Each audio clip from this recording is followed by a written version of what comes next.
"Jamie, the mail's here. Mailman needs your signature for a package." I looked up at the call, a grin spreading across my face. "Okay, just tell him to give me a second."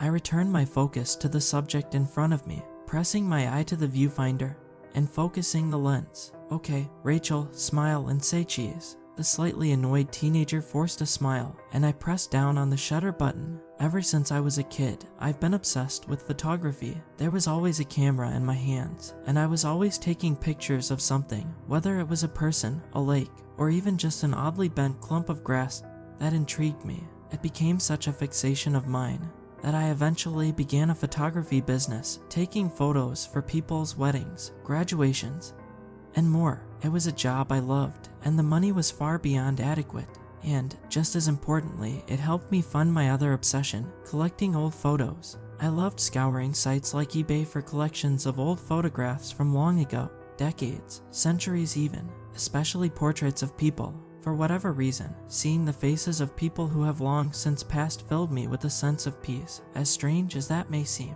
You see, I've always had this fear of, when I die, being forgotten about, simply drifting into obscurity with not a trace of me left.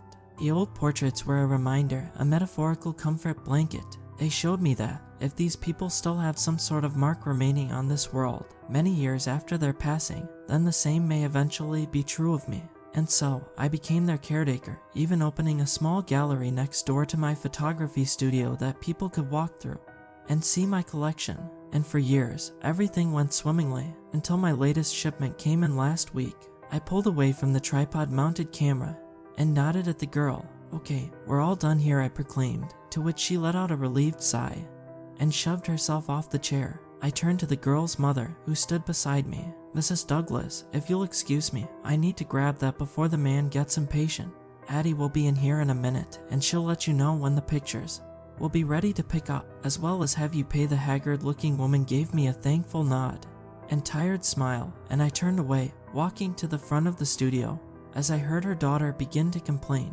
"Really, Mom? You needed me to take 10 pictures for a damn passport photo?" I shook my head as I moved out of earshot. Some people will never like having their picture taken, no matter what it's for, unless it's one of those ridiculous selfies, of course. Coming around the corner to the front desk, I motioned for Addie, my girlfriend, and assistant, to go and finish attending to the mother and daughter, then slid behind the counter, where the impatient mailman waited opposite. "Afternoon," I said, trying to lighten the mood, but the poor man had clearly had a bad day. He nodded curtly, then held out a small computer terminal. "Sign here, please," he said.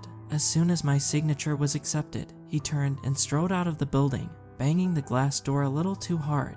But my focus was already on the large, brown paper-wrapped package held in my grasp. I vaguely heard the mother and daughter say farewell as they exited, and distractedly raised a hand to wave to them. My attention never pulled away from it until I heard my name being called. Earth to Jamie, "Are there any more customers today?" Giving a slightly embarrassed smile, I shook my head. Nope, those were the last. A smile of her own flicked across her face, and she turned, reaching up and locking the front door before turning the sign hanging on it from open to closed. She came over to the opposite side of the counter, leaning over it, and locking her green eyes on the package in my hands. "Another one, huh?" she asked, shaking her head slightly as she pushed her hair behind her ear. Addie didn't exactly share my passion for old photographs. In fact, she honestly found some of them creepy as hell, in her own words. But because she loved me, she dealt with and put up with them. It was one of the many reasons I intended to eventually marry the woman. There weren't many like her left in the world.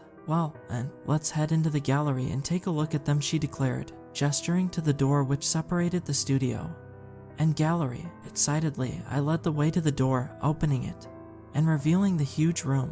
Photos and portraits of all sizes hung from the walls, displaying people from as far back as 2 centuries ago to as recently as the 70s or 80s. Rough, mustached men wearing suits stared out next to families in swimsuits beaming at the camera, providing a sort of clash between antiquity and modernity. I turned on the lights, banishing away the heavy evening shadows, before moving to the large table in the middle of the room. I set the package down, a grin splitting my face as I began ripping the packaging off like I was a kid unwrapping a Christmas present.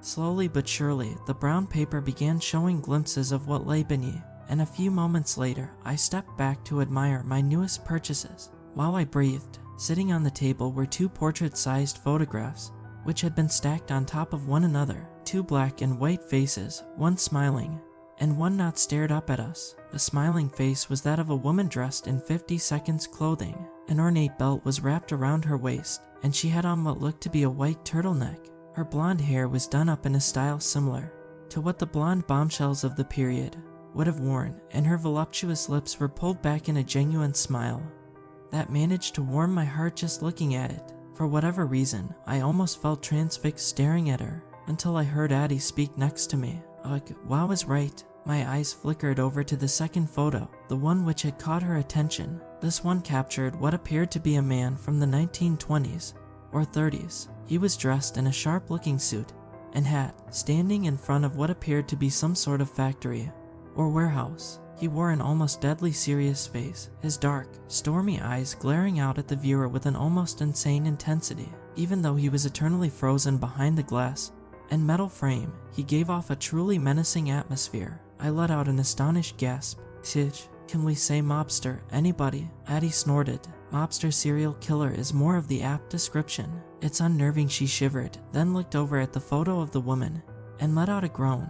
Oh, great. And to top it off, we now have the type of woman I'd be afraid to leave you alone in a room with as well. I raised an eyebrow at her remark.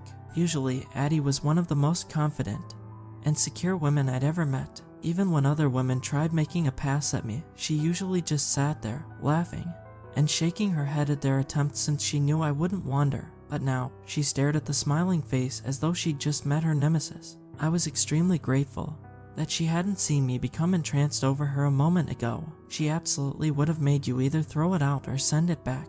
You're not gonna bring them back to the house to clean up, are you? She asked, sighing slightly as she already knew the answer. Yes, I replied, then gestured to the frames. The glass and frames need polishing and cleaning before I set them up here in the gallery on Monday. It'll take all weekend to get them ready. Plus, all the cleaning equipment is at home anyways. She sighed again, resigned. Fine, just please don't let me see them, okay babe? For my part, I simply nodded. I wanted to say more, but I knew this was just par for the course, if not a slightly more exaggerated case than normal. My phone suddenly vibrated in my pocket, and I pulled it out to look at the notification. Seeing it was from eBay, I immediately put it back. Just the notification of it being delivered. Addie spoke again. Well, if you don't mind, let's get ready to go home. It's getting late, and I was hoping we could celebrate Friday by going to that restaurant on the bay for dinner. A sly smile spread across her face, and then a little fun for dessert.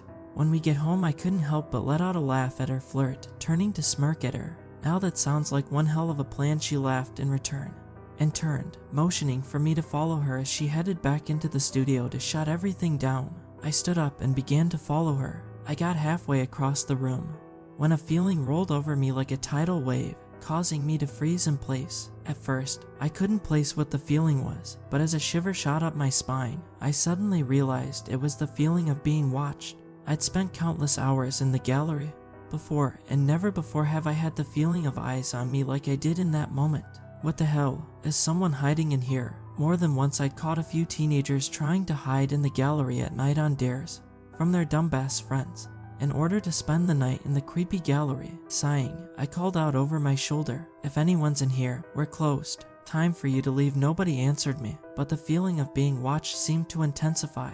Another shiver shot up my spine as I felt a slight sense of unease fall on me. This didn't feel like a teenager. This felt like whoever was doing the staring had much more malicious intentions. Oh, damn, not a freaking burglar. A small wave of fear suddenly swept through me at the thought. I was in decent shape, but I hadn't been in a fight in a long time.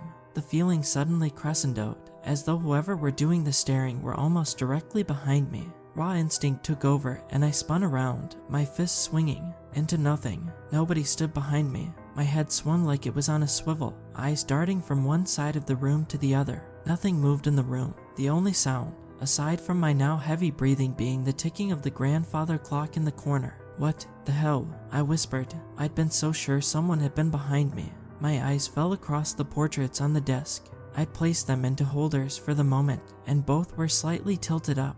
Both the smiling woman and glowering man stared at me from across the room. I shook my head. You tired or something? Jamie, you've gotta be, if you're imagining feeling eyes on you in an empty room. Deciding I'd try and get to sleep relatively early tonight, I turned away, choosing to close the door to the gallery behind me. I spent most of the next day in the basement of our house, diligently working on getting the photos ready for their debut exhibition next week, while Addie went into town to attend the farmer's market. Each new purchase I made drew curious patrons to see what I found, and this was certainly going to be no exception, especially after I teased their arrival on social media. The feeling I'd had the other day in the gallery hadn't followed me home, thankfully. Told you it was just you being tired, I muttered to myself as I cleaned the glass of the woman's photo. My eyes flickered to her face for a moment, then away quickly. As odd as it felt, and as, admittedly, guilty as I had started to feel, I couldn't help but become entranced by her eyes and smile every time my gaze caught it. Butterflies seemed to leap up in my stomach, as though I were a high schooler seeing my crush for the first time. It was something I hadn't felt for anyone else since I'd started dating Addie. It's a damn picture, I said out loud. It's not like she's still alive, so why should I feel guilty about finding a woman beautiful who I couldn't possibly leave Addie for? Still, I felt a twinge of shame and turned to clean the glass of the man's picture. I didn't look at his face either, but this was for an entirely different reason. Even though he was long past harming anyone, you couldn't help but shiver at how intimidating he looked. As I leaned forward to begin cleaning the glass, I became aware of a strange, new smell filling the room. I stopped for a moment, sniffing the air. Perfume. Addie wasn't one to wear perfume much anymore, and besides, this didn't smell like the kind she'd wear for special occasions. It was powerful, almost intoxicating in its intensity. I turned around, looking over my shoulder. The single, widely spaced out lights illuminating the basement showed nobody else was down here besides me. Maybe there's a crack in one of the basement windows that let the smell in. You've put off replacing those for almost a year. Anyways, shaking it away, I turned back to finish cleaning the glass. The smell came again after a few minutes. This time, I chose to simply ignore it, focusing, but still feeling somewhat relaxed by the pleasant aroma. I began to hum the melody of the Incubus song Drive to myself. That was when I felt the fingers brush the nape of my neck. It was only for a split second, and the sensation wasn't exactly unpleasant, like that of a lover's gentle caress, but it still caused me to let out an involuntary gasp and spin around on my stool. I half expected to see Addie behind me, a playful expression adorning her face from sneaking up on me, but again, nobody was there. I didn't turn back this time. Instead, my eyes peered into the far corners of the basement.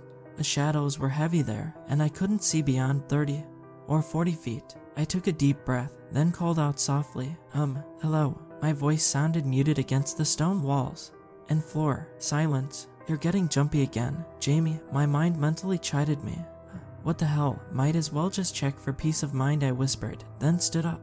I began walking towards the far end of the room, which was half concealed by shelves of cleaning supplies and boxes. Hello, is anyone there? I called out again, my voice a bit stronger. Again, I received no answer, but something in the air seemed to have changed. I could still smell the perfume, but the room seemed charged now somehow, as if everything in it were holding its breath and waiting for something. I took a few more steps, and then all the lights in the basement went out. I was plunged into pitch blackness, unable to keep from letting out a surprised cry.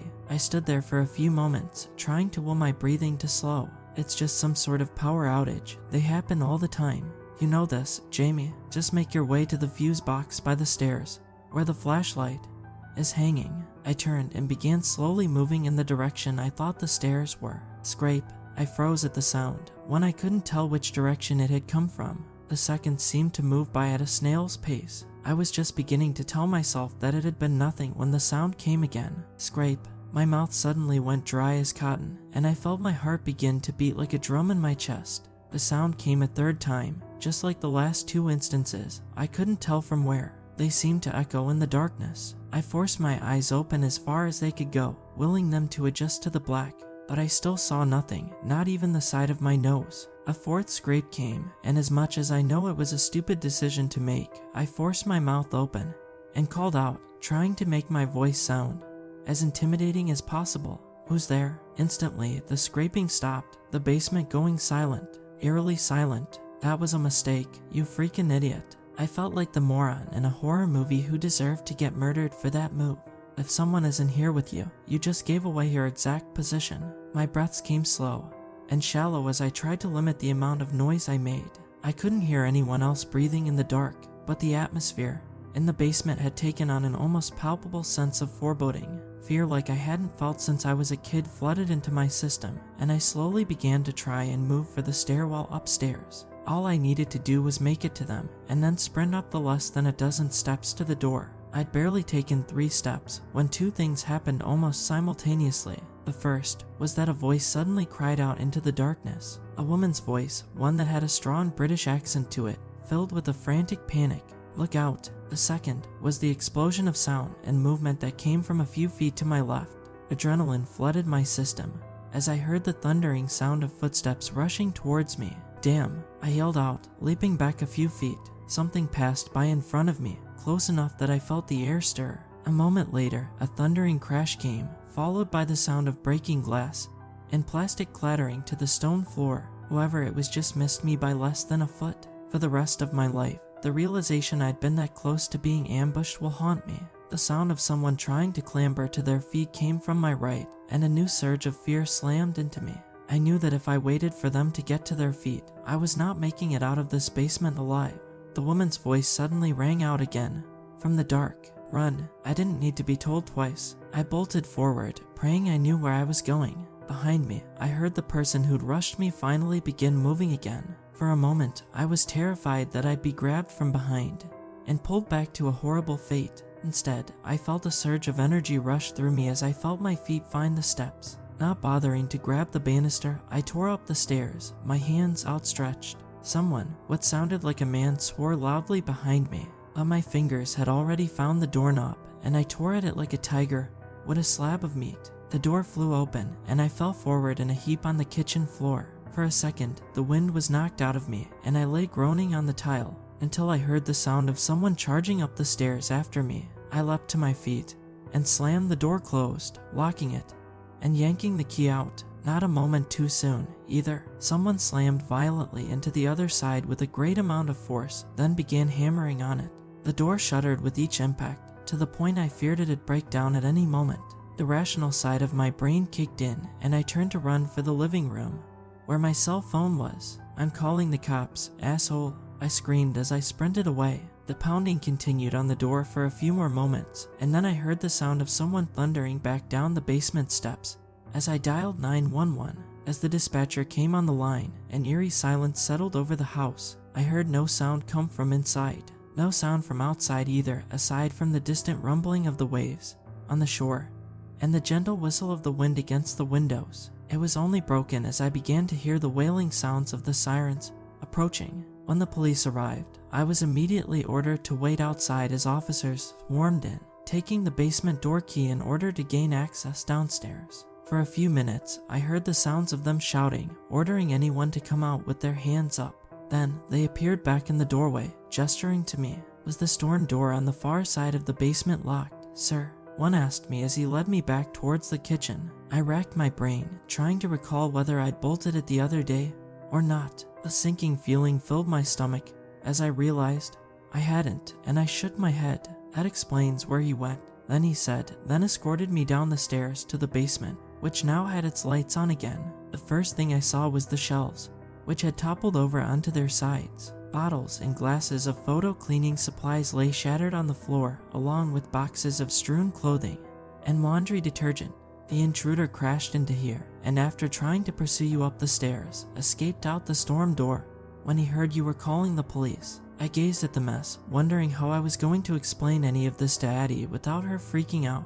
When I remembered I had forgotten to tell both the dispatcher and the officers about the woman that had warned me, but for whatever reason, something kept me from saying anything. A thought that kept pushing forward in my mind, as much as I tried telling myself it was impossible. The officers promised me they'd sweep the surrounding forest to try and find the guy, as well as keep a squad car parked across the street for the night in case he tried to return. With a final reminder for me to lock the storm door, they left. Immediately, I bolted back into the basement and locked the metal doors to the outside. Feeling a little relieved by the action, I bent down, catching my breath as I began to try and piece together what I'd say to Addie when she got home. That was when the thought had wormed its way forward again, unable to be pushed away. No, that's absolutely freaking insane for you to think, I declared out loud, but my voice didn't sound sure. The thought kept repeating. Taking a deep breath, I walked back over to where the two pictures still sat on their cleaning easels.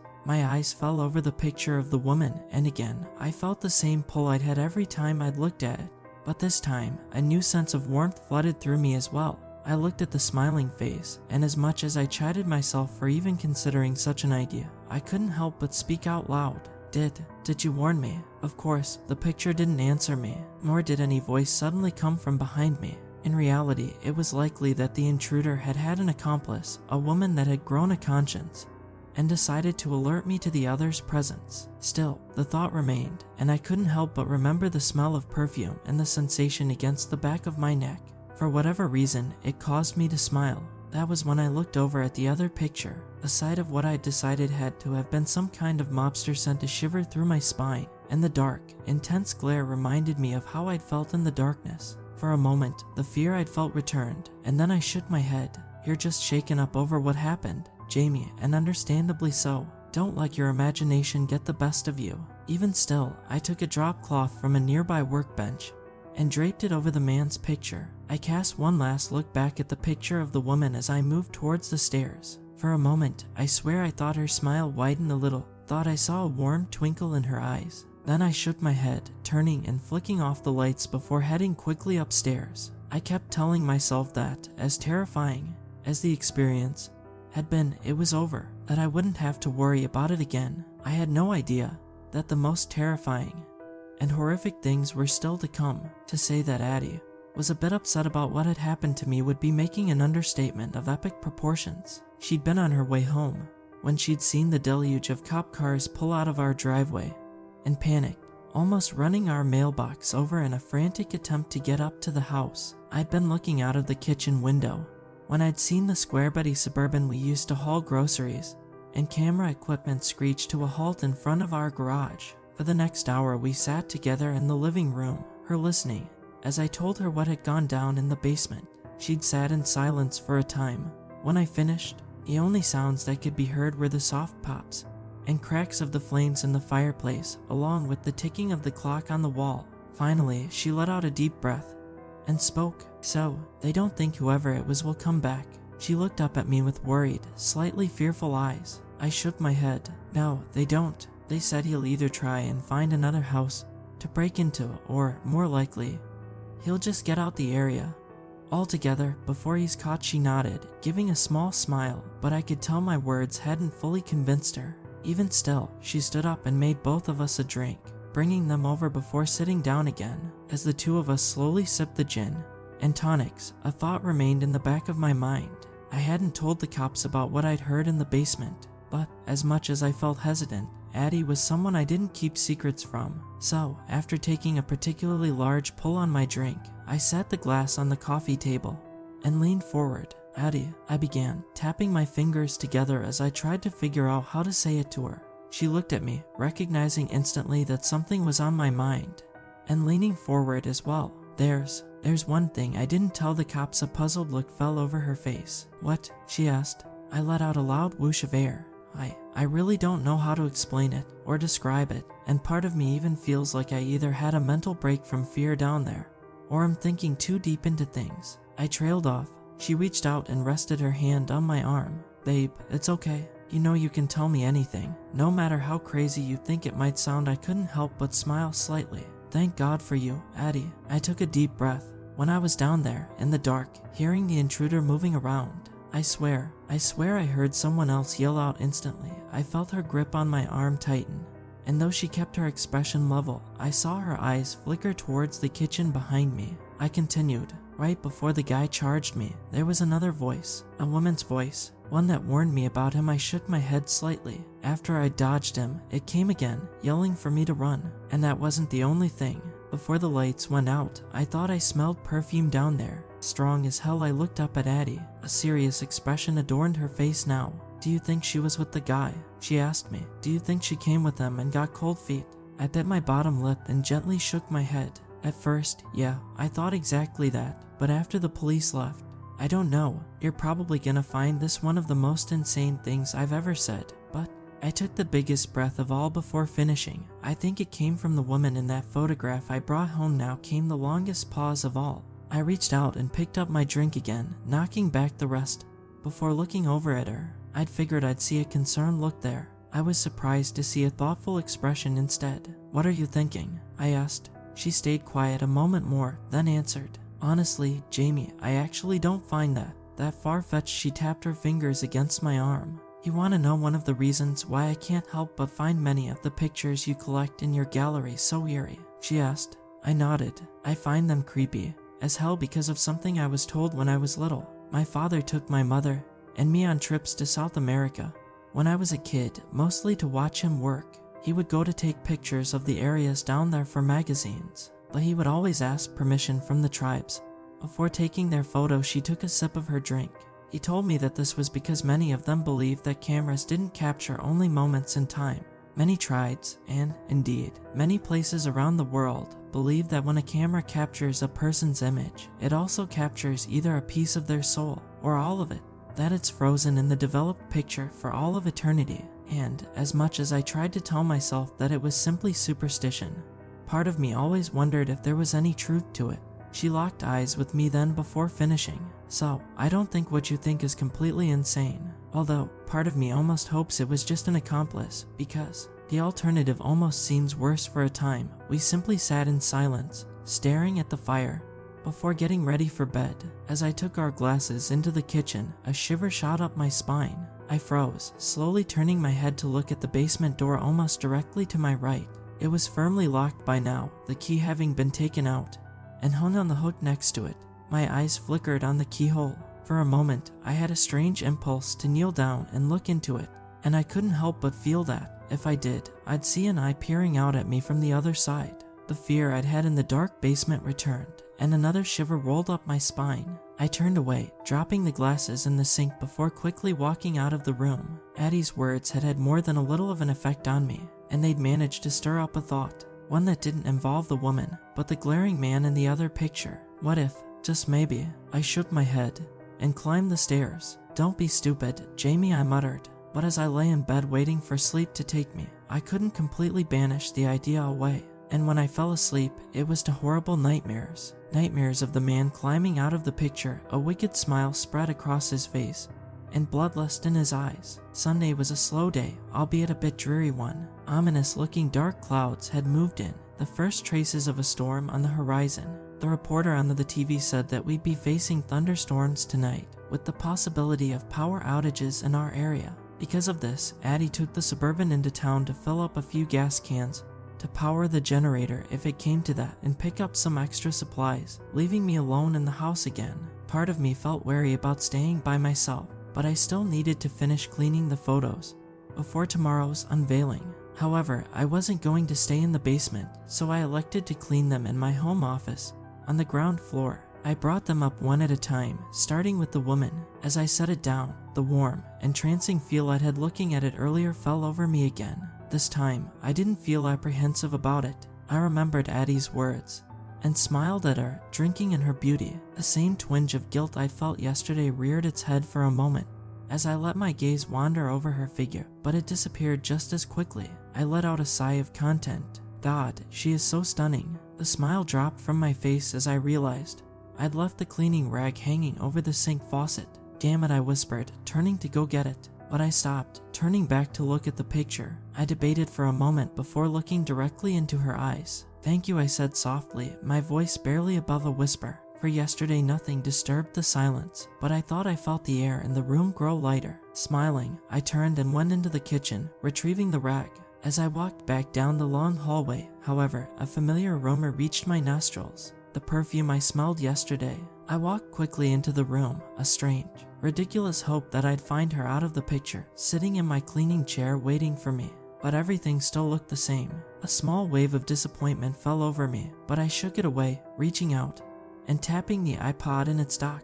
I worked diligently for the next 2 hours, rock and classical music spilling out from the speakers as I cleaned the glass and frame By the time the clock displayed it was 4:30, I had removed every single streak in the glass and brought the copper frame back to its shiny original state. I took a step back and admired my handiwork.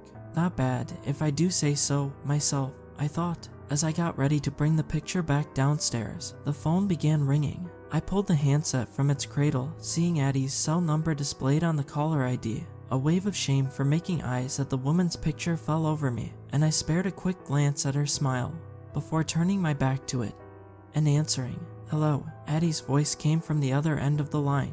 "Hey, everything going all right back there?" "Yeah, everything's quiet here. Just trying to finish up the work on these 2 pictures before tomorrow," I said, reaching out and shutting the music off.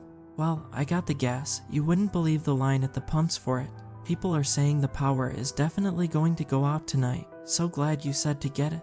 I'm about to head in and grab some food and other supplies from Walmart now, so I should be home in about an hour to an hour and a half." The smell of perfume seemed to intensify in the room, and I felt myself relax into the chair. Addie said something else, but it sounded far away, as though she were speaking through a wall. A sudden chill rolled up my spine, as I swear I felt the same sensation of fingers tracing along the back of my neck, along with the soft, warm feeling of being breathed on. I spun around in my seat, half expecting to find a pair of eyes and smile right in my face. Nothing was there. The woman still smiled from the photo, but something seemed to have changed. I leaned forward, squinting. Wait a minute. I swear her eyes were looking more to the right. Or were they always looking more in the direction I'm sitting? "Jamie." The yelling voice emanating from the phone in my hand snapped me out of my stupor, and I pressed it to my ear again. "Yeah, I'm here," I said quickly. For a moment, there was silence on the line before she spoke. "Are you okay, babe? You sound, I don't know, distracted or something." I ran a hand over my face, rubbing my eyes and sighing. "Yeah, I think so," I finally answered. "I think what happened yesterday is still under my skin a bit, and I'm just off, if that makes sense." I heard her sigh on the other end of the line as well. "Yeah, I felt the same way. I've actually been thinking, after you debut those photos tomorrow, you want to take a vacation for a week, just to unwind from that. I was thinking about having us drive down to Boga Bay. You always said you wanted to visit the filming locations from the birds. After all, for a moment, I thought." Part of me still felt entranced by the sensation I'd now felt twice, but I shook my head. "Honestly, a vacation sounds freaking perfect. We'll figure it out when you get home, okay?" She agreed, and after a quick "I love you," hung up. I replaced the phone in its cradle, looking out the window facing the ocean. The clouds loomed almost directly over the house. Storm's almost here. Then I turned back to the picture. My head still felt a little fuzzy, and I struggled to place what the 2 identical sensations had felt like. It almost feels like I was trying to be seduced. Shaking my head, I picked up the picture and brought it back downstairs. I eyed the other picture, still covered with the drop cloth. A part of me didn't even want to touch the thing. "There's no way out of it. You've got to get it cleaned before tomorrow," I said to myself. However, I kept it covered, picking the whole thing up and carrying it upstairs. Setting it down on the easel, I took a deep breath before pulling the cloth off. Immediately, I felt myself tense up. What?" I breathed out. I leaned forward, blinking my eyes to make sure I wasn't seeing things. I wasn't. When I last looked at the picture of the man, he'd been standing in a confident pose, his eyes glaring towards the top left corner of the photo, his striped suit buttoned up, and looking like $1,000,000. Now, though, the picture had changed. The suit was no longer buttoned up. It had been undone, revealing the vest he wore underneath. It also revealed something else. I felt a chill shoot up my spine as I saw the knife sheathed on his hip. From the current angle, I couldn't tell its exact size, but it looked lethal enough. That wasn't the part that made my breathing suddenly quicken. Part of me wished I was wrong, that I was imagining things, but his eyes had changed. They were now staring straight out of the photo, directly at me. Hell, I managed out, standing up and backing away from the picture. My mind raced as I tried to comprehend. Thoughts connected. I knew now that I hadn't been crazy. I had seen the woman's eyes in a different position before. This is... Oh, you gotta be kidding me. Both of them can move in their pictures. How in the hell is this even possible? I know Addie spoke about pictures capturing people's souls, but how could they move in them? No other photos I've ever dealt with have done this. What kind of power does it take to make this possible? Then my mind stopped. My breathing began to come in short, ragged gasps as I attempted to push away the thought worming its way to the forefront of my mind. but try as hard as I might to divert it, it still came forward, and the single question filled with as much terror and fear as I'd felt yesterday. Can they climb out of the pictures? My mind flashed back to the black basement. That was an intruder last night, right? I asked myself out loud, my voice wavering slightly. Nobody answered, thankfully, but the mental images burning themselves into my head were elevating the fear surging through me. Images of the man climbing out of the photo in the dark, grinning evilly as he crept towards me. Oh, hell no. As I stared at the picture, a thought suddenly occurred to me. Justin was one of my oldest friends, someone who I'd known since I was little. A goofball like myself. We always got into trouble until we were young adults. I also remembered that his mother was more than a little into things like the occult. If anybody would know anything about things of this nature, it'd be her. I snatched my cell phone off the desk next to me, making sure to keep an eye on the glowering figure in the picture as I turned on the screen. The first thing I saw was another email notification from eBay, the second one I'd seen since yesterday. Flicking it away, I opened the Messenger app and began typing a text to my friend. Hey dude, this may sound like a weird request coming from me, but could you ask your mother something? Could you ask her about pictures, specifically about people who can move in pictures, or even crawl out of them? I put the phone in my lap and kept my eyes trained on the man. Every fiber of my being was telling me to get out of the room now, screaming. Actually, my phone vibrated and I let out a relieved sigh as I snatched it up. Never expected that from you, dude, especially where you never believed in that sort of thing. Any reason why you're asking? Hope you and Addie are battened down for the storm coming. It's about to be a doozy. Almost as if his text had summoned it, I heard the rumble of thunder come from outside, signaling the storm was minutes away. I typed back quickly. As nuts as it may seem, I may be dealing with something like it. Just please ask. And quickly, I put the phone down again and stared at the picture. As I did, the fear remained, but something else began to well up inside of me. A feeling I hadn't felt as strongly since my school days. Anger. When I'd been a young teenager, I'd often end up bullied by the older kids for so many damn things. For wearing glasses, for being into reading books, for liking history. I'd be picked on, beaten the hell out of and threatened by them. The fear I felt from the picture brought back the horrible memories of being cornered in the gym locker room. And as much as I knew it was a massively different situation, it still felt the same. The man in the picture felt like a much worse version of those bullies, and one thing I grew to hate feeling was afraid. Rage now began to boil in my blood, and I turned to glare back at the picture. Spittle began to fly from my mouth as I spoke to the photo. You know what? I really don't know if I'm nuts or not, but just on the off chance I'm not, and you can actually move in there and hear me, if you were the one who attacked me last night, screw you, buddy. Yeah, you heard me right. Screw you. And you know what else? I'm not afraid of your goon, mafia ass. You're nothing more than a piece of trash, and you're long dead too. Let's not forget that when I drew in a deep breath, righteous anger spilling out of me. A thought suddenly swam forward in my head as I remembered seeing the email notification, and my lips curled into an angry, vengeful smile. And you know what? To top it off, I'm not keeping you. Tomorrow, I'm gonna try and return you to the person I bought you from. I'm only gonna keep the woman's picture, and if they won't take you back, you know where you're going. Straight into the dump. So put that in your pipe and smoke it, asshole. Vaguely, I felt the phone vibrate in my lap again, but I wasn't paying attention. I kept grinning at the picture, now feeling like I had the upper hand. Deciding I didn't want to be in the room anymore, I stood up, flipping the man the bird before turning and striding towards the open door. I was halfway through the doorway when it came. Wham! I can still perfectly remember that sound. The sound of something slamming into the wall, almost directly next to my head. I froze in mid-stride, all of the righteous, vengeful anger I'd been feeling suddenly dropping out of my body like it was a sieve.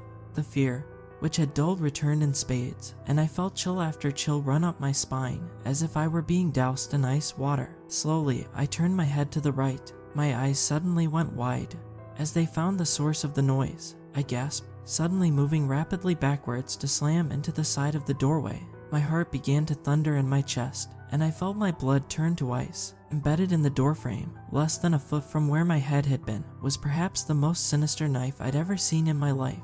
The solid silver blade glinted wickedly in the overhead lights, and the obsidian black handle vibrated back and forth from the force of the throw. Realization suddenly crashed into me like a truck as I recognized where I'd seen that handle. Swallowing hard, I slowly turned to look back into the room at the picture. If I hadn't felt breathless, I probably would have screamed. The picture had changed again. The sheath the knife had been set in now sat on the man's waist, empty and unsnapped. The right hand was clenched into a fist, the veins on the hand looking like they were bulging out. But the worst part was his face. The regular glare that had always been there was gone. Now, his face held an expression of absolute murderous rage on it.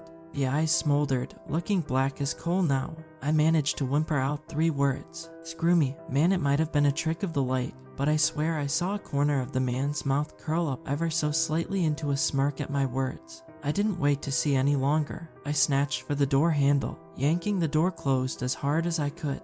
I snatched for the key that hung from a nail on the wall, jamming it into the lock and turning it. As soon as I was certain it was locked, I turned and walked quickly down the hallway. Coming around the corner into the kitchen, I fought to catch my breath. What the actual hell just happened in there? I knew immediately that I couldn't keep that photo in the house any longer. I wasn't completely sure if the man could actually come out of the picture or just interact with the world like he just had. I wasn't sure if they could be seen moving or worked on some Doctor Who Weeping Angels type shit. Either way, that picture couldn't even stay the rest of the night in the house. It needed to get taken and dumped tonight. Soon as Addie comes back with the Suburban, I'm going to help her unload the stuff, and then I'm going to cover the picture up again and stuff it face down in the back. I'll tie it down and drive, not to the dump, but to the damn ocean. I'm throwing it into the churning sea and letting it sink into the fucking abyss. I've seen too many horror movies to wait. Screw this, dude. Light suddenly blazed through the kitchen window, rolling across the kitchen from right to left. My eyes flew up, and I felt a surge of joy and hope flow through me as I saw the truck pull up in front of the garage. Not a freaking moment too soon, I muttered, then ran for the side door. As I sped past the basement door, for a moment, I thought I heard something come from behind it. A woman's voice, but I didn't stop to listen. I tore open the door, banging open the screen door, and jogging for the truck. Lightning flashed, suddenly turning the world from night to day for a moment, and the wind whipped fiercely around me. Addie leapt out of the truck, slamming the driver's door and turning to give me a smile. Just in time, I need help getting all this inside. I forced a smile back, not allowing her to see how freaked out I really was. Sounds like a plan. Why don't you take the supplies into the house, and I'll take the gas into the garage, to the generator. She nodded and began to turn away when I touched her arm. By the way, after we get this unloaded, I'm taking the truck for a few minutes. Confusion spread across her face. Where are you going? She asked, having to raise her voice as another rumble of thunder came. Just to quickly take care of something. I'll tell you later. I half yelled back. The perplexed look remained on her face, but she nodded and walked to the back of the truck. Swinging open the rear barn doors, she grabbed the 2 bags of food and supplies and headed for the open kitchen door. As soon as she did, I grabbed the first 2 of 4 cans of gas and walked them into the garage, setting them down next to the large, hulking shape of the generator. As I began walking back to the truck, my cell phone began to frantically vibrate. Reaching into my pocket, I pulled it out and looked at the screen. Surprise filled me as I saw Justin's name displayed. I didn't think he'd call me, just text me. Shrugging to myself, I tapped the accept button and put the phone to my ear. Hey, man, I didn't think you'd ring me up, I said, walking to the truck and opening the driver's door. The wind was too loud now to hear him speak, but sitting in the truck would dull the sound enough. Hauling myself inside, I slammed the door shut and leaned back in the seat. Did you hear me, man? I heard him ask. An odd feeling came over me at his tone. Why the hell does he sound so panicked? No, I was out in the wind. What'd you say? I said, please, for the love of God, tell me you were joking about dealing with the whole people moving in their pictures thing. Now I definitely knew something was wrong. His tone was dead serious, and he'd almost pleaded the last sentence. Dread began to form a pit in my stomach. Justin, what the hell is it, man? I demanded. He answered before my sentence was even finished. I just got done speaking with Mom, and she almost flipped when I told her you'd said something about it. She got white as a sheet and almost fainted. A shiver ran up my spine. What the hell did she say? I almost yelled into the phone. The words that replied chilled me to the bone. Mom said she's only heard rumors about things like that. She told me that it takes a metric ton of black magic to pull something like that off. It basically means either willingly splintering a piece of your soul from your body or cursing someone to be bound to a picture forever as torture. You don't age, you don't die, and you can hear and see everything around you, but you cannot get away from the picture. The only way to break that curse is to destroy the picture and frame it in itself. I felt my blood chill in my veins. Oh damn, I forced myself to not panic, keeping my mind thinking as slow as I could. Can they interact with people and things outside of their pictures? I asked, trying to will my voice to remain calm. Yes, Justin answered. Mom said they can physically interact with the world around the picture. It's just that they don't like showing themselves unless they want to, or they're trying for something. My eyes grew wide. What would they be trying for? I heard a deep breath on the other end of the line. Jamie, think, man. People in old photographs are usually long dead, right? What do you think they want? They want life, but the way the spell works, unless you have an extremely powerful witch or warlock, and pray if you meet one of them that they like you, is that you have to make a trade. Someone gets stuck forever in the picture and you can leave, living the remaining years.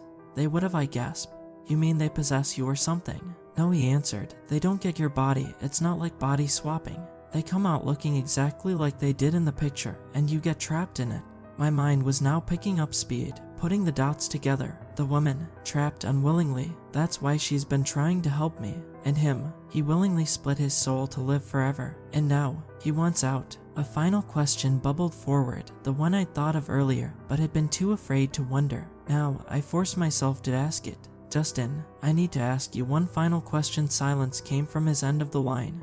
As he waited for me to speak, I forced a shaking breath out. Can they climb out of the pictures they're in? For a few seconds, there was silence, and then he answered, uttering only a single word. Yes, horror like I'd never felt in my life smashed into me with the one word. I knew for sure now that there had been no burglar in my basement yesterday. It had been something much, much worse. And if it hadn't been for the woman warning me, I'd be trapped in that picture in TH basement right now. I'd have been trapped down there when Addie, my heart almost stopped as I realized that my girlfriend was alone in the house right now. It didn't matter that the door to my office was locked. She was in the house with that thing alone. Justin, I gotta go, man, I said quickly, then ended the call before he could say anything. Pushing open the driver's door against the now howling wind, I leapt out and began running for the door, wishing for the first time in my life that we weren't so far from the nearest neighbors. Addie, I shouted as I charged for the door into the kitchen. No one answered me, and I took the steps to the screen door 2 at a time, ripping it open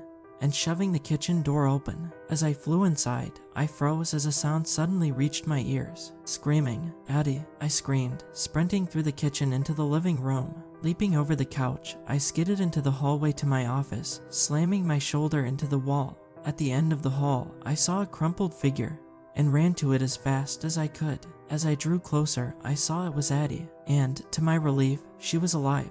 I dropped to my knees next to her, about to ask her if she was okay, but the look on her face closed my throat up. Her face had gone as white as a sheet, and her eyes, seeming almost delirious with fear, were wide. But they weren't looking at me, they were looking past me. A chill shot up my spine, and slowly I turned to look behind me. What I saw will stay with me forever. I've had nothing but nightmares since that night, seeing the same horrifying, sanity-tearing image, and I'll likely have them the rest of my life. The door to my office had been unlocked and opened by Addie or something else, I'll never know. But I had a clear view straight into the room, straight to the picture. Dead people aren't supposed to be able to crawl out of pictures. They're not supposed to be able to climb out of them. That's what my mind repeated to itself over and over. The glaring man in the picture was decades dead, if not closer to a half a century, and he had pulled himself halfway out of the picture. Thick, meaty hands gripped the frame for purchase as he attempted to pull himself out completely. The fedora he'd been wearing had fallen to the floor of my office, laying face up. Slicked back black hair covered his head. The brown, almost black eyes glared out at us, at me. The mouth was curled into a cruel smirk as he watched me start to tug on Addie, trying to drag her away. And then he spoke, his voice deep and low. Hello, Jamie. Addie, for the love of God, move. For a moment, she didn't move, rooted to the spot by a combination of shock and terror. Completely understandable, given that we were watching someone climb out of a photograph. But then, as the man began to pull one of his legs through to place on the floor, she snapped out of it, stumbling to her feet as I pulled her down the hallway. Behind us, I heard the man's cruel voice spill out of my office. So, you were gonna either send me back or toss me in the dump, eh? You and me, we're gonna have words about that. Buddy, he let out a laugh, one that sounded as insane and cruel as his smirk had looked. And then we were turning into the kitchen. With each step, Addie found her feet and began to run on her own. As she did, she turned to me, her eyes wide. "Jamie, what the hell is going on?" she screamed. "I'll explain later," I shouted back as I heard a crashing sound come from the hallway. As we passed by the door to the basement, the voice I'd heard on the way in came again. The woman's voice. It was much louder now, as if she were shouting, but the door muffled her words and made them indistinguishable. I saw Addie shoot a shocked look at the door, but I was lunging for the door outside.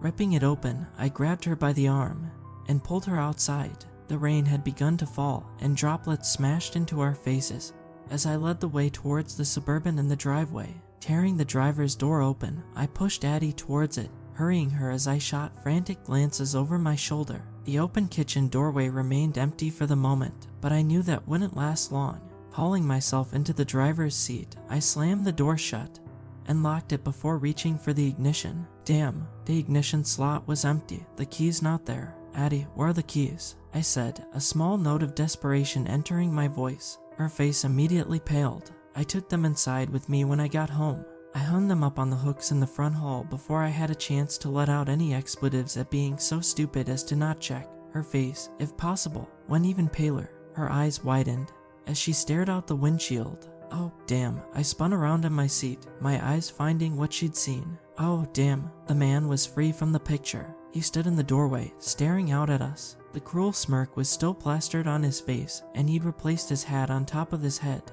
For a moment, he simply stood there, seeming to drink in the moment. Then, he began to descend the stairs. "You gotta do something, man. You can't stay in here. If he traps us in here, we're dead." For the first time in my life, I wished I hadn't been the one of my friend group to stay out of trouble or keep out of illegal stuff. Knowing how to hotwire a car would have come in handy in this moment. I turned to Addie. "We've got to get back into the house and get the keys," I exclaimed, looking back to see the man had halved the distance to us. Rain now dribbled down from the brim of his hat, obscuring his face. Lightning flashed for a moment, and a wave of horror fell over me as I saw the glint of the knife that he'd thrown at me in his hand. "But how are we gonna get back inside?" Addie asked frantically. "We're gonna jump out of the passenger door and make a run around to the front door. I never locked it. Then we grab the keys and make it back here. Once we do, we floor it." I saw her nod, then pull back, gasping loudly. Clink, clink, clink.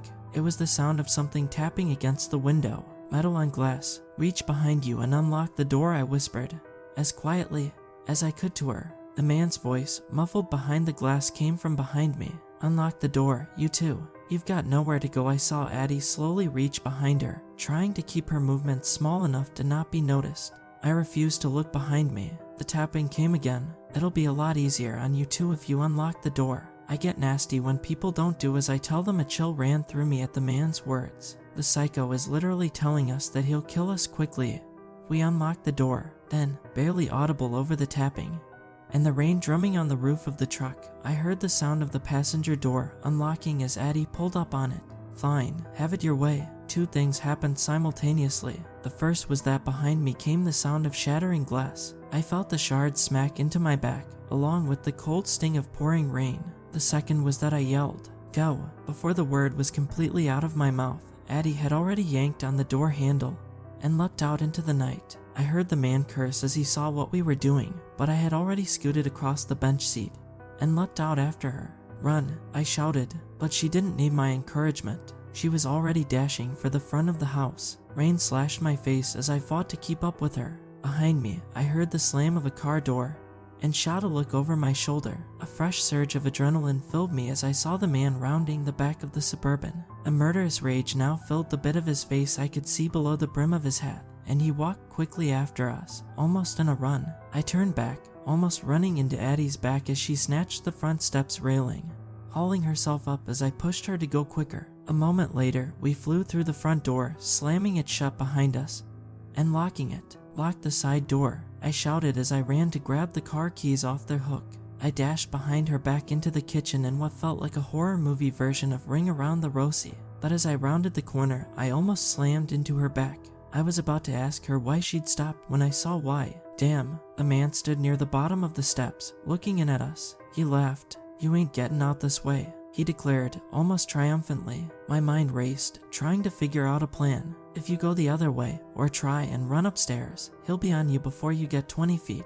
You've got to find a way to put a barrier between you and him. As I fought to figure out what to do, I saw the man begin to ascend the stairs. We had less than 10 seconds to do something. That was when the idea flashed through my mind. My eyes flickered to the basement door. The key still hung on the nail next to it, and the door could be locked from either side. I didn't wait. I leapt towards the door, snatching the key from the hook and twisting the handle. The door flew open, revealing the dark steps downward. Come on, I yelled, reaching behind me for Addie. The man suddenly let out a roar of anger, hidden behind the open door. Don't you dare. Addie raced through the door and down the stairs as I yanked the door closed, jamming the key into the lock. I fumbled for a second as I heard the rumble of running footsteps approaching the door. Then came the reassuring click of the door locking. Not a moment too soon, either. Before I'd even yanked the key from the lock, the door began to violently rattle on its hinges. Then it began to shudder as the man began to ram into it from the other side. Get down the stairs, I hissed behind me. I heard Addie descend into the dark, and I followed after her quickly. Okay, you bought yourself a little time to figure out what to do next. For a few moments, we huddled together in the dark. I heard the rattle of Addie's breathing as she fought to catch her breath. I heard a similar sound coming from my own mouth, and then I froze, feeling as rooted to the ground as a statue, because I heard the soft sound of someone else breathing, someone that wasn't either of us. Addie stiffened in my arms, signaling she'd heard it at the same time I had. Above us, the pounding on the door continued, beginning to blend in with the drumming of the rain against the roof and windows. Neither of us dared say anything. For a few moments, the basement remained silent, and then a voice spoke out from the darkness a few feet in front of us. Thank God you two managed to get away from him instantly. I recognized the British accent as the same one I'd heard the other night. The woman. I swallowed, managing to find my voice. It's you, isn't it? I said, meaning it more like a statement than a question.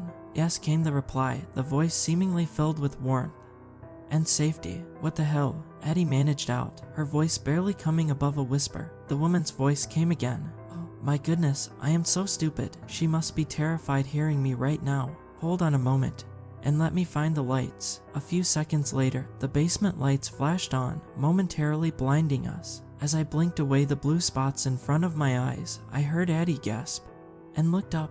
The woman stood at the bottom of the basement steps, having reached up to flick on the light switch. After standing there a moment, she stepped down, moving back into the center of the room. She looked exactly as she had when she'd been in her picture, wearing the white turtleneck with the ornate belt around her waist above a pair of black slacks and high heels. Eyes as blue as the ocean looked over the two of us, and she smiled. For a split second, the same feeling I'd had in front of her picture before returned, and I almost felt like I was falling under a spell. Then she spoke again, snapping me out of it. Hello, Jamie. It's nice to finally be able to meet you. Her smile widened a little. Then she looked over to Addie. And you must be Addie. Before I could say anything, Addie spoke up. Who the hell are you? And what the hell is going on right now? How are you able to climb out of your picture? And who the hell is the psycho trying to break the door down up there? The woman raised her hands in a placating manner. Ozzy, dear, Ozzy, I'm not here to hurt you. She spared a quick glance up at the door, still rattling. My name is Nadine, and I've been trapped in that picture by him for a long time. She let out a sigh, her head dropping as she looked at the ground. There was silence for a few moments. For how long? I asked. Since 1955, she replied, still looking at the ground as she picked at her belt. I met him at a party at the Savoy Hotel in London. I was there to receive an award for my career as an up-and-coming actress when he approached me at the bar. I remember being charmed by him. He was so suave and debonair, seeming confident, and a little bit of a bad boy, and he made me laugh. All the things I can't resist in a man. She looked up again, and I could see the pain in her eyes as she continued. My husband had just left me for another woman, and I was vulnerable. He could tell that and took advantage of it.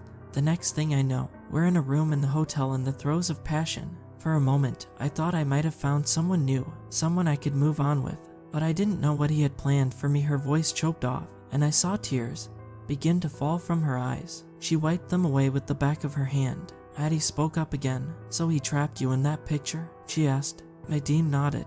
The same night, when I tried to return to the award party, he started saying these strange words in another language, one I'd never heard before. The next thing I knew, I was trapped inside a picture, forced to stare out and smile. But inside, I was screaming, especially when my friends came in looking for me. They even turned and saw me in the picture, making a comment about how they were surprised the hotel had already put up a portrait of me. She sniffed again. I've spent what feels like an eternity staring out of that prison. She motioned to the now empty picture behind her, watching the world pass by, seeing the people I love grow old and die, and then be moved around the world, boxed up in the dark and be presented by others. It was only a few decades ago I found I could move, even leave the picture temporarily, but I could never truly escape, because he sealed himself in a picture as well. The two of us were always sold together as a collection, so he could stay close to his prisoner, his prize. As long as he exists, I remain trapped. A mixture of sympathy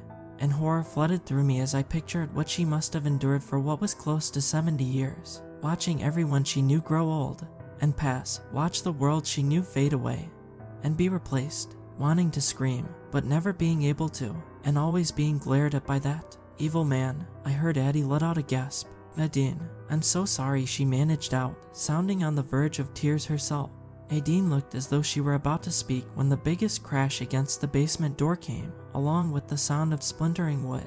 All three of us swung our gazes up the stairs, seeing the door now beginning to buckle under the weight of the attacks. She turned back to us, pointing behind us. You two need to get out of her while you still can. I turned and mentally smacked my head as I realized I'd forgotten all about the storm doors to the backyard. I turned back to her. But what about you? Another pained expression crossed her face. My fate has already been made. Yours hasn't. You still have a chance to make it out of this. She took a few steps forward until she stood directly in front of us. The smell of her perfume again filled my nostrils as she reached out and stroked my cheek. Then she looked at Addie. You're a truly lucky woman to have such a wonderful man by your side, dear. I envy you. Don't ever take him for granted. She turned away. Now go. I stood, unsure about what to do as I heard the basement door splinter again. The man's muffled shouts filtered down to us. But, surprisingly, it wasn't me who spoke first. It was Addie. Jamie, we can't leave her like this, she whispered to me, her face a clear portrait of remorse for Nadine's situation. What the hell can we do, though? I asked her. We're about a minute from ending up on the sharp end of the mobster's knife, and I stopped, mid-sentence, as something swam forward in my head. The words that Justin had told me. The only way to break the curse is to destroy the picture and frame its in. Addie, I know how to do it, I exclaimed. Nadine turned to look at me, and I could see she'd been silently crying. Do what? She asked. Break the curse and free you. My friend who knows about this kind of occult magic told me if I destroy the empty picture and frame, it'll destroy him, and that will set you free. Addie tightened her grip on my arm. Jamie, are you sure you're right? I looked down at her and shrugged. I honestly don't know, but it's the best chance we've got, not only at surviving this, but helping her. I pointed to Nadine, who began to open her mouth to protest. But Addie spoke up. Nadine, don't argue. We're helping you if we can. The blue eyes began to water over with tears again, this time of relief and happiness instead of sadness. We need to find a way to get around him and get to the picture, then destroy it, I said. A light seemed to flash in Addie's eyes. I have an idea on how to destroy it, she said.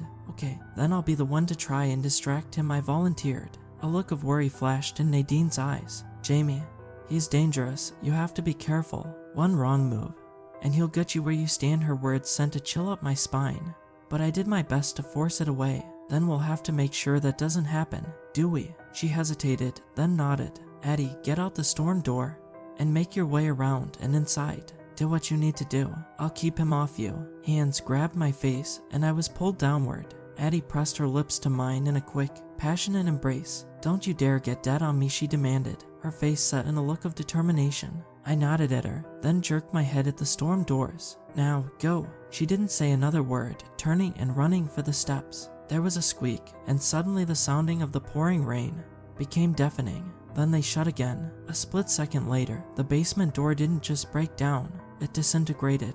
I ran to Nadine's side, looking up and trying to will myself to be brave. But all I felt as I looked up the stairs was terrified out of my wits. A man's silhouette was framed in the doorway as he glared down at us. I see you've been talking with the harlot here, haven't you? He snarled as he took a step down. Nadine suddenly spoke up.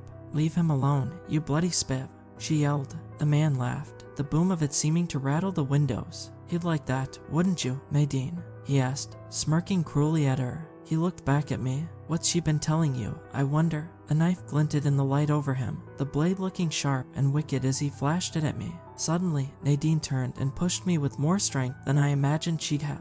"Run, Jamie," she screamed. I didn't need to be told twice. I turned and bolted for the storm doors. Behind me, I heard an explosion of movement as the man gave pursuit. "Get back here, you little boy. We're not done talking yet," he yelled, but I'd already reached the doors, pushing up on them. They flung open into the night, and I began to race up when a stabbing pain surged through my leg. I yelled as I fell half out into the mud and water that had become the backyard. Turning to look back, I saw immediately what had happened. Blood flowed out of a large slash in the back of my right calf, dripping down onto the stone steps. The look of insane rage and cruel satisfaction that adorned the man's face as he moved up after me, along with the sight of my own blood dripping from the knife's blade, is something I'll never forget. I screamed, adrenaline flooding my system once more as I lashed out with my uninjured leg. For a moment, I was terrified that my foot would simply pass through him like he was air. But to my relief, it didn't. I felt my boot connect solidly with the man's nose, felt it crack and break under my weight. He let out a shout of pain and tumbled backwards down the stairs. I staggered to my feet, terrified at how close I'd come to dying, and looked down into the basement. The man was struggling to get to his feet. "That's it, you impetulant little boy. I'm done playing nice," he screamed. Behind him, I suddenly saw movement as Nadine flung herself at him, wrapping her arms around his neck. "Run," she screamed again at me as the man attempted to throw her off. I took the moment of distraction and half ran, half limped away through the backyard. The back of the garage came into view, and I rounded the side of the house as I heard the man roar in rage, almost inhuman in its intensity. The terror it filled me with provided me with the energy to stagger around to the still open kitchen door. Flying up the steps, I entered the kitchen and shouted, "Addie, where are you?" A call came from back near the living room, and I moved towards the door to it. "Hurry, Jamie," came Nadine's voice from the open basement door. I spared a glance down it as I passed, catching a glimpse of her terrified face looking up at me. A large welt had been dealt to the side of her face, and I felt a surge of rage well up inside me at the sight of it. "You're not getting away from me again, Jamie," thundered the man from behind me. I felt the house shake as he entered the kitchen again, but I was already entering the living room, seeing Addie standing by the fireplace holding the empty picture. The flames still roared inside of it, letting out loud pops and crackles. "Yes," I shouted, gesturing to the fireplace. But as the words left my lips, horror suddenly filled every fiber of my being, as I saw a hand fly from the doorway behind Addie, grabbing her by the scruff of the neck. "Oh, no you don't, you dumb girl. You have no idea what you're doing," Addie screamed, dropping the picture as she was yanked back. "Addie," I screamed, horrified I'd see the man drag the knife across her throat before I could reach her. The picture crashed to the floor, the glass spider webbing and smashing. The man suddenly let go of Addie, who collapsed to the floor in a heap as he let out a high-pitched scream of pain. For a microsecond, I stared, then realized what had happened. She dropped the picture, and when the glass broke, it hurt him. What Justin said is true. A new wave of determination filled me as I saw Addie look up at me from the ground. "Destroy it, Jamie," she screamed as I saw the man begin to enter the living room. I staggered forward and snatched up the picture as he turned to look at me. I raised the picture over my head, seeing the look of rage give way to one of panic and horror. He dropped the knife, raising his hands in almost a pleading manner, but I wasn't waiting to hear what he had to say. "Go to hell," I shouted at him, bringing the frame down as hard as I could on the stone around the fireplace. The ornate frame splintered and smashed, shattering into many pieces that fell to the floor. The man suddenly doubled over, letting out another scream of pain. The picture began to flutter to the ground, and I snatched it out of the air, turning to look into the flames. "No," I heard the man scream behind me. I felt a meaty hand brush against the back of my neck, but I'd already thrown the picture, along with remnants of the frame, into the fire. As soon as the flames touched them, he let out the most horrid, painful scream I've ever heard in my life. I whirled around to a sight I'll never be able to forget, that of him standing there, screaming as flames seemed to leap up from nowhere and cover him. They didn't seem to transfer from his body to the carpet, only sticking to his body. I dashed for Addie, dropping down next to her and gathering her in my arms, as we watched in horror, unable to look away, as the man who'd tried to kill us burned. until he fell to the floor, the flames growing larger and consuming him. A few moments later, they went out, leaving no trace of them or the man on the floor. The two of us sat there, staring at the now empty floor for a few minutes, and breathing deeply before Addie spoke. Is it over?" she asked weakly, rubbing the back of her neck where she'd been grabbed. I let out a shaky breath. "I think so," I said, swallowing, and putting my face in my hands. Suddenly, I felt her stiffen against me. "Nadine," she exclaimed. I looked up, realization filling me as well. I got to my feet, picking her up and guiding her to the couch. "Wait here, I'm gonna go check." She slumped onto the couch, looking up at me and nodding before rubbing her hands over her face. I turned and limped through the living room into the kitchen, approaching the basement door. "Nadine." There was no answer, and I moved the basement door, looking down. No one approached the base of the stairs. "Nadine, we did it," I called. There was still no answer. What happened? Did she move on or something? I called out one final time, this time softer. "Nadine." The scent of perfume suddenly filled my nostrils, and I became aware of someone standing almost directly behind me. "Thank you." Jamie came her voice from just behind my left shoulder. A smile began to spread across my face, and I opened my mouth to reply when she continued. "Thank you ever so much, darling. I've been trying to get rid of him for far too long now." My mouth snapped shut as I heard the tone in her voice change. There was still a trace of the warmth in it, but it was almost masked behind what I could only describe as coldness. "What the? Thanks to you, now I'm free." A chill ran up my spine as the feelings of fear and horror began to return, along with a new emotion, dread. I slowly began to turn to look at her when I felt something smash into the back of my skull. I fell to my knees, darkness rapidly filling my vision. In the distance, growing fainter, I heard Addie call my name. Then I heard her scream. The last thing I heard before falling unconscious was Nadine say one final thing. "For the record, Jamie darling, I do truly like you, and I don't share the men I like." When I woke up, it was to blinding sunlight filtering in through the open kitchen door. The back of my head throbbed with pain, and I felt a large bump as I reached a hand back to rub it. For a moment, nothing came to my brain, and then everything that had happened smashed into me. I scrambled to my feet, looking around. I was alone in the kitchen. "Addie," I shouted, praying that I would get a response. Nobody answered my call. Horror and dread like I'd never felt surged through me as I ran through the house screaming my girlfriend's name. But I found no trace of her at all. As I entered the kitchen again, I glanced out the open door. My Suburban was gone, the driveway empty. Wait a minute, who took the truck? Addie or? Another thought flashed into my head, and I suddenly turned and bolted down the basement steps. "Nadine," I screamed out, my voice filled with a mixture of fear and anger. I reached the bottom of the stairs and looked around. "Nadine." The word died in my throat as my eyes locked on the empty picture across from me. Well, not entirely empty anymore. There were two new things that occupied it now. A scream of horror bubbled up in my throat as I saw the bloody handprint smearing down on the far wall, and just below it, right at the edge of the picture, was a hand, an arm that lay palm up on the floor, one that I knew intimately well. Tears flowed freely from my eyes as I stared at Addie's bloody arm, the rest of her body stretching out of sight of the area the picture captured. I reached out, hoping I'd meld into it, be able to reach in and pull her out, but my hands simply touched solid glass. For a time, I stood there, crying. Then I turned and dashed back upstairs, racing around until I found my cell phone in the office hallway where I'd dropped it. I snatched it up, flicking open the screen. I didn't know who I planned to call, whether it was Justin or the police. I'll never know, because my eyes were drawn to the deluge of email notifications that filled my screen. They were all from eBay, all from a user I didn't recognize, and they'd all been sent in the last 8 hours. My shaking fingers tapped the newest message, and the eBay app opened to it. It was a private message titled "The pictures you purchased. Urgent. Read now." My eyes flickered over the message written to me. A new sense of dread began to fill me as I reread the message, then opened the next. It was the same.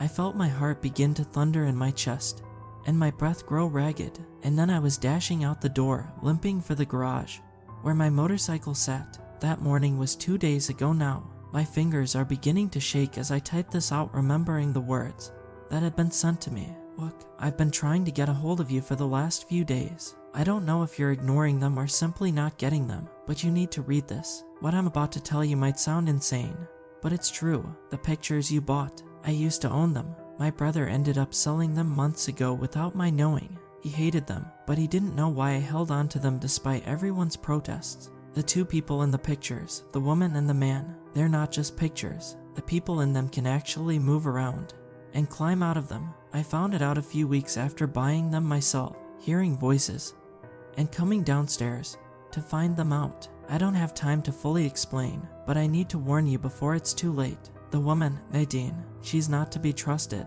She'll tell you that the man trapped her in the picture and is keeping her there. She's half telling the truth.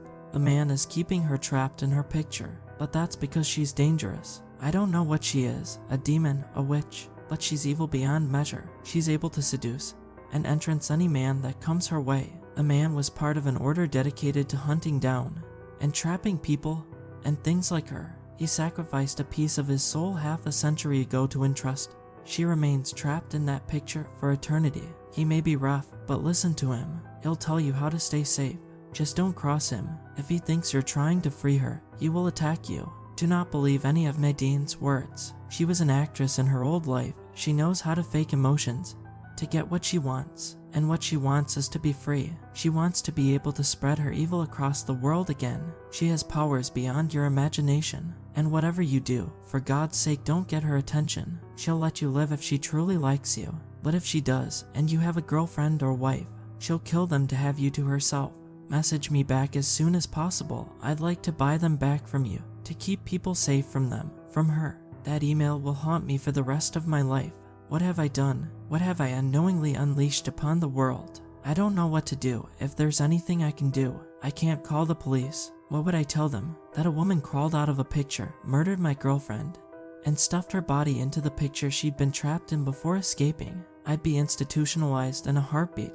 I am so sorry. I am so sorry to everyone. To Addie. Oh God, Addie, I thought I was doing the right thing. I thought I was helping someone. I'm terrified now. Terrified that Nadine may come back at any time. Terrified of what she'll say, what she'll do, regardless of whether she likes me or not. Terrified the most that she'll be able to entrance and seduce me fully under her spell, like she was already able to do before. That she'll make me forget about Addie and everything else. But beyond that, I'm most terrified of what she's doing in the world now, what she's planning, and that's why I've written this, to warn all of you while I still can, regardless of whether you believe me or not. If you're out and about and you happen to see a stunningly beautiful woman with blonde hair and ocean blue eyes, whether she's still dressed in the 1950s clothing she had on that night or has changed her outfit and hair to blend into the modern world, if you see her, smell her perfume and feel entranced by her eyes, and smile,